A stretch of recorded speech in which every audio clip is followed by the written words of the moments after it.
പരമപരിശുദ്ധ ദിവ്യകാരുണ്യത്തിന് എന്നേരവും ആരാധനയും സ്തുതിയും പുകഴ്ചയും ഉണ്ടായിരിക്കട്ടെ.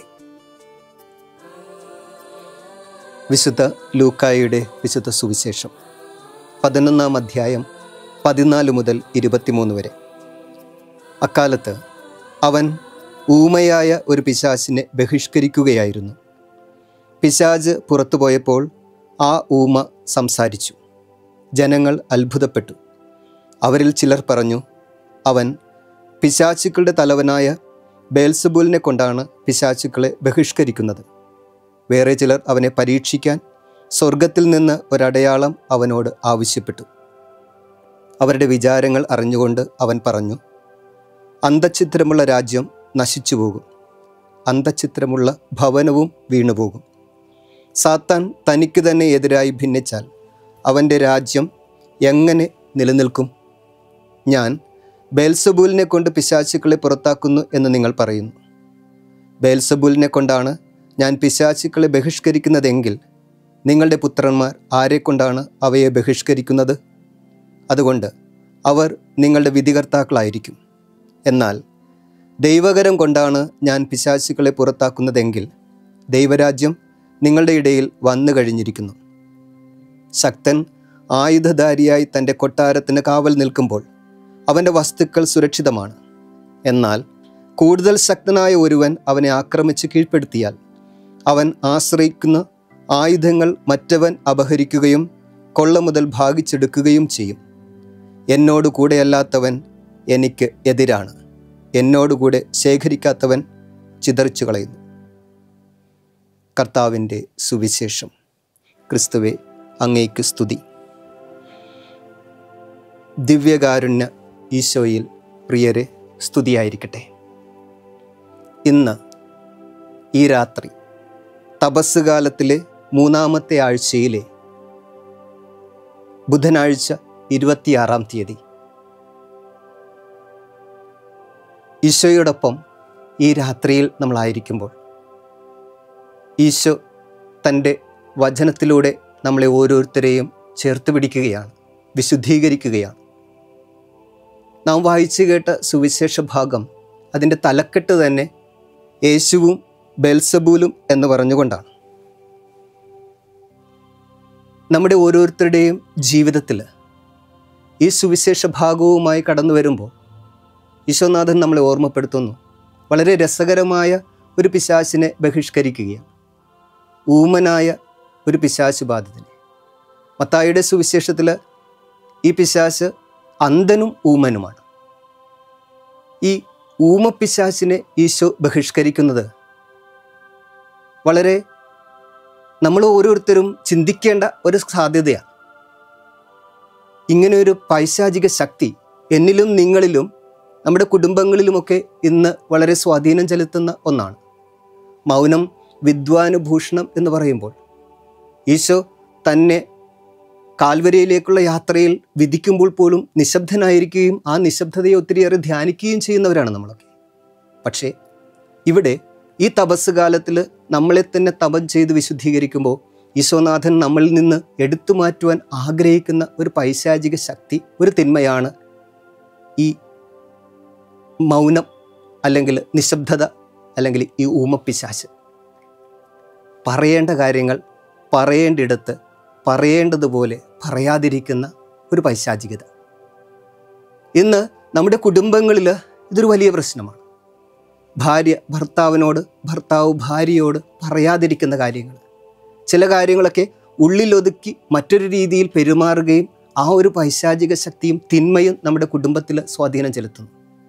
നമ്മുടെ സമൂഹത്തിൽ നമ്മൾ പറയേണ്ട കാര്യങ്ങൾ പറയാതിരിക്കുക, നിയമപാലകരോട് കോടതി മുറികളിൽ ഒക്കെ നമ്മൾ പറയേണ്ട കാര്യങ്ങൾ പറയാതെ പോകുന്നതിൻ്റെ പേരിൽ ഒത്തിരിയേറെ തിന്മയുടെ സ്വാധീനം, അന്ധകാരത്തിൻ്റെ ശക്തി നമ്മുടെ ഇടങ്ങളിൽ ഇന്ന് കടന്നു വന്നുകൊണ്ടിരിക്കുകയാണ്. നമ്മുടെ പൊതു ഇടങ്ങളിലും നമ്മുടെ കൂട്ടായ്മകളിലുമൊക്കെ പറയാൻ അവസരം കിട്ടിയിട്ടും പറയേണ്ട സാഹചര്യം ഉണ്ടായിട്ടും അത് പറയാതെ മറ്റു പലയിടത്തും പോയി, മറ്റുള്ളവരോട് പോയി, മറ്റ് പറയേണ്ടതാത്ത ഇടത്തു പോയി നമ്മളത് പറഞ്ഞ് ഒരു തിന്മയും അസ്വസ്ഥതയും ഒരുക്കുന്ന ഒരു കാലഘട്ടം നമ്മുടെ ഇടയിലുണ്ട്. ആ തിന്മയെ എടുത്തു മാറ്റുകയാണ് ഈ തപസ് കാലത്തിൽ ഈശോനാഥൻ. കൂടുതൽ ശക്തനായവനെ കീഴ്പ്പെടുത്തുന്നു, ആയുധമുള്ളവനെ കീഴ്പ്പെടുത്തുന്നു. ഇരുട്ടിൻ്റെ ശക്തികൾ ശക്തിയുള്ളതാണ്. ഇതിന് കീഴ്പ്പെട്ടിരിക്കുന്നതാണ് ഇന്ന് ലോകവും നമ്മുടെ സമൂഹവും നമ്മുടെ തലമുറയുമൊക്കെ. ഈ തലമുറയെ, ഈ തിന്മയെ, ഈ പൈശാചിക ശക്തിയെ കൂടുതൽ ശക്തനായ എൻ്റെ ഈശോനാഥൻ ബഹിഷ്കരിക്കുകയും അവൻ്റെ കാവലിൽ നമ്മൾ ഇന്ന് രാത്രി കടക്കുകയാണ്. അവൻ്റെ കാവലിൽ ഈ രാത്രിയും പുതിയൊരു പ്രഭാതത്തിലേക്ക് നമ്മൾ പ്രവേശിക്കാൻ പോവുകയാണ്.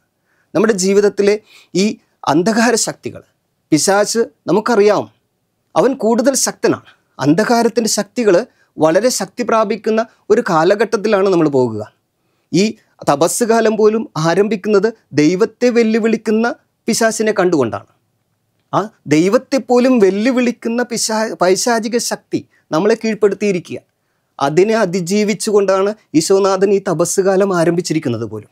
അതിനെ അതിജീവിക്കുക മാത്രമല്ല, തൻ്റെ കുരിശിൽ അത് സ്ഥാപിച്ചെടുക്കുകയും ഉദ്ധാനത്തിലൂടെ അതിനെ അതിജീവിക്കുവാൻ നമ്മളെ ശക്തരാക്കുകയും ചെയ്യുന്ന ഈ തപസ് കാലത്തിലൂടെ നമ്മൾ പോകുമ്പോൾ നമുക്ക് ഈശോയുടെ തണലിലും ഈശോയുടെ പൊതിഞ്ഞു സൂക്ഷിക്കലിലും ഈശോയുടെ തിരുമാറിലേക്കും നമ്മളെ തന്നെ വിട്ടുകൊടുക്കാം.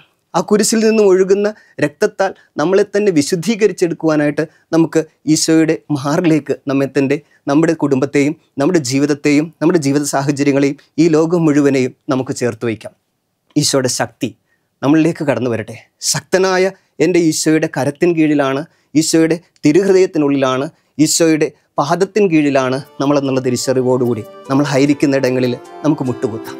പറ്റാവുന്നതുപോലെ നമ്മുടെ ശിരസ്സുകൾ ഈശോയുടെ മുമ്പിൽ നമുക്ക് നമിച്ചു വെക്കാം. അവൻ്റെ ശക്തി നമ്മുടെ മേൽ, നമ്മുടെ കുടുംബത്തിൻ്റെ മേൽ, ഈ ലോകം മുഴുവൻ്റെ മേൽ, നമ്മുടെ പ്രാർത്ഥനകളുടെ മേൽ, നമ്മുടെ പ്രിയപ്പെട്ടവരുടെ മേൽ, നമ്മൾ കടന്നു വന്നിരിക്കുന്ന പൈശാചിക ശക്തികളിൽ മേൽ വന്നു നിറയുവാനായിട്ട് നമുക്ക് ആഗ്രഹിച്ച് പ്രാർത്ഥിക്കാം. ഈശോനാഥ, അവിടുത്തെ ശക്തി ഞങ്ങളിലേക്ക് ഇറക്കണമേ. അവിടുത്തെ ശക്തനായ ഓമിനിപൊട്ടൻറ്റ്, സർവശക്തനായ എൻ്റെ ദൈവത്തിൻ്റെ ശക്തി എന്നിലേക്ക് കടന്നു വരുവാനായിട്ടും ആ ശക്തിയിൽ നമുക്ക് ആശ്രയിക്കുവാനായിട്ടും. ഉൽപ്പത്തിയുടെ പുസ്തകത്തിൽ നമ്മൾ പറയുന്നുണ്ട്, പ്രോട്ടോം ഇവാങ്കലിയും, ശക്തനായവൻ ശത്രുവിൻ്റെ തല തകർക്കുന്നു. സ്നാപയോഹന്നാൻ ഈ ഈശോയെ ചൂണ്ടിക്കാണിച്ച് പറയുന്നുണ്ട്, ശക്തനായവൻ എൻ്റെ പിന്നാലെ വരും. ആ ശക്തനായ ഈശോയുടെ കീഴിലാണ് നമ്മളെന്നുള്ള, ആ ഈശോയുടെ കൂടെയാണ് ഈ രാത്രി പുതിയ പ്രഭാതവും നമ്മൾ ആരംഭിക്കുന്നത് എന്നുള്ള ബോധ്യത്തോടുകൂടി നമുക്ക് ഈശോയിലേക്ക് നമ്മുടെ നിയോഗങ്ങളെ സമർപ്പിക്കാം. യേശുവെ നന്ദി, യേശുവെ ആരാധന, യേശുവെ സ്തുതി, യേശുവെ സ്തോത്രം. പരമപരിശുദ്ധ ദിവ്യകാരുണ്യത്തിന് എന്നേരവും ആരാധനയും സ്തുതിയും പുകഴ്ചയും ഉണ്ടായിരിക്കട്ടെ. യേശുവേ, അവിടുന്ന് ഞങ്ങളിലും ഞങ്ങളുടെ കുടുംബങ്ങളുടെ മേൽ, ഈ ലോകത്തിൻ്റെ മേൽ, ഞങ്ങളുടെ ഓരോരുത്തരുടെയും മേൽ വന്നെന്നറിയാം. പരിശുദ്ധ പരമദിവ്യകാരുണ്യമേ, അനന്ത സ്നേഹമേ,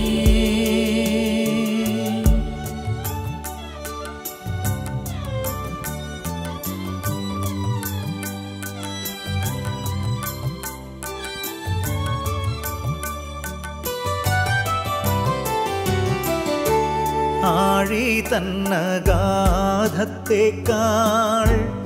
അനന്തമാം കാരുണ്യമേ, ആഴി തന്നഗാധത്തേക്കാൾ പരമപരിശുദ്ധ ദിവ്യകാരുണ്യത്തിന് എന്നേരവും ആരാധനയും സ്തുതിയും പുകഴ്ചയും ഉണ്ടായിരിക്കട്ടെ. പരമപരിശുദ്ധ ദിവ്യകാരുണ്യത്തിന് എന്നേരവും ആരാധനയും സ്തുതിയും പുകഴ്ചയും ഉണ്ടായിരിക്കട്ടെ. പരമപരിശുദ്ധ ദിവ്യകാരുണ്യത്തിന് എന്നേരവും ആരാധനയും സ്തുതിയും പുകഴ്ചയും ഉണ്ടായിരിക്കട്ടെ. ദിവ്യകാരുണ്യനാഥനായ ഈശോയിൽ പ്രിയപ്പെട്ടവരെ, നമുക്ക് ശാന്തമായി ഈശോയോട് കൂടെ നിദ്രയിലാകാം. പുതിയൊരു പ്രഭാതത്തിന് വേണ്ടിയും ശുഭമായ ഒരു രാത്രിക്ക് വേണ്ടി പ്രാർത്ഥനയോടെ ദൈവകരങ്ങളിൽ നമ്മെ തന്നെ സമർപ്പിക്കാം. സങ്കീർത്തനം 31:5 ഇപ്രകാരം പറയുന്നുണ്ട്, in your hands Lord I commend my spirit. ദൈവമേ, അങ്ങേ കരങ്ങളിൽ എൻ്റെ ആത്മാവിനെ ഞാൻ സമർപ്പിക്കുന്നു. സർവശക്തനായ ദൈവമേ, അവിടുന്ന് ഞങ്ങളെ രക്ഷിച്ചു. ദൈവത്തിന് സ്തുതി. ആമേൻ. കരുണതൻ കയർ പിടിച്ച് നയിച്ചിടും സ്നേഹമേ, ദിവ്യകാരുണ്യ സ്നേഹമേ, പരിശുദ്ധ സ്നേഹമേ, പരിശുദ്ധ പരമദിവ്യ ദിവ്യകാരുണ്യമേ അനന്ത സ്നേഹമേ പരിശുദ്ധ പരമ ദിവ്യകാരുണ്യമേ അനന്ത സ്നേഹമേ